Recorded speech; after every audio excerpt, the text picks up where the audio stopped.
Welcome to Burlap Teachers. Enjoy the video. You begin by launching the N.Solve tool inside Calculator or a document. Enter the equation exactly, then a comma and an initial guess. For example, x2-41. Use parentheses to group powers or fractions so the parser reads them correctly. Once done, make sure to choose exact or approx mode, depending on whether you need symbolic roots versus numeric answers. You use an initial guess because N.Solve finds roots numerically. Good guesses speed convergence and avoid wrong roots. Now refine the setup to guide N.Solve. If the equation has multiple roots, supply different initial guesses or use a small interval and run N.Solve repeatedly. This helps the algorithm find distinct solutions.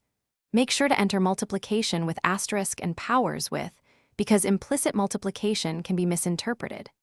Once done, check the variable name matches your equation and ensure you did not accidentally call reserved functions incorrectly. These steps reduce misconvergence and improve accuracy. Complete by verifying the numeric root. Substitute the solution back into your original expression to confirm residual near zero. If N.Solve fails to converge, make sure to try a different initial guess, widen a search interval, or increase iteration limits. Small changes often fix the issue. Finally, clear any custom variable definitions or reset the document if you see syntax or evaluation errors, because lingering definitions can alter solver behavior. That single reset often resolves mistakes.